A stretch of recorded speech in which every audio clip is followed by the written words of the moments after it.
antara khulu dengan talak ada 10 perbedaan. Yang pertama, kalau khulu itu bubarnya rumah tangga berasal dari inisiatif dan keinginan pihak perempuan. Sedangkan talak bubarnya rumah tangga dari pihak laki-laki. Kemudian kalau khulu itu harus ada kompensasi harta. Ada harta yang diberikan kepada pihak suami sebagai pembayaran supaya dia menjatuhkan talak. Maka ada pembayaran untuk pihak suami yang boleh jadi diberikan oleh perempuan atau oleh pihak ketiga. Sedangkan talak maka tidak ada kompensasi finansial yang didapatkan oleh pihak laki-laki. Kemudian yang ketiga, setelah selesai khulu tidak ada rujuk. Di masa tunggu itu tidak ada rujuk. Kalau khulu, kalau talak di masa tunggu, kalau itu talak yang pertama atau talak yang kedua masih bisa dirujuk. Dan rujuk itu sah meskipun perempuannya tidak mau dirujuk. Kemudian menurut pendapat yang paling kuat dalam khulu itu tidak ada masa iddah.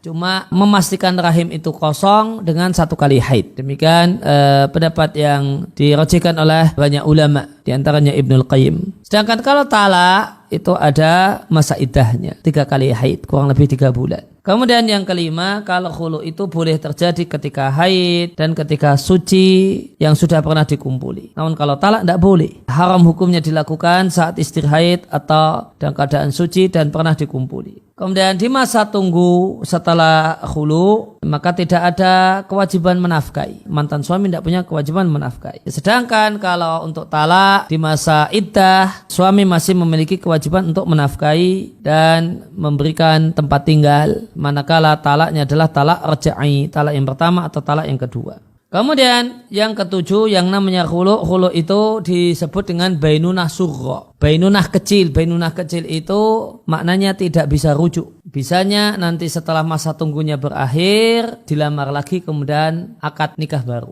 Nggak bisa dirujuk, bisanya akad nikah baru. Nah ini namanya bainunah kecil. Sedangkan talak kalau sudah sampai talak yang ketiga maka terjadi bainunah besar. Kalau talaknya talak raj'i, talak 1 dan talak kedua terjadi bainunah kecil manakala sampai masa iddah berakhir si perempuan ini tidak dirujuk oleh suaminya. Kemudian perbedaan yang ke-8, dalam khulu jika kompensasi itu berasal dari pihak perempuan bukan dari pihak yang ketiga, maka khulu itu disyaratkan kerelaan si perempuan untuk melakukan khulu dan dia tahu kalau dia melakukan khulu. Kalau untuk menjatuhkan talak, talak itu jatuh dan sah tanpa disyaratkan istri ridho ataupun tahu. Tidak disyaratkan ridhonya istri, tidak disyaratkan taunya istri. Maka talak itu sah terjadi meskipun suami itu mentalaknya di kantor, tempat dia kerja. Ngomongnya sama teman samping mejanya. Tanpa ngomong ke istrinya. Itu talak sah. Tidak harus di depan istri. Istri tidak harus tahu. Tapi kalau khulu ya karena ada pembayaran dari pihak perempuan ya istri tahu.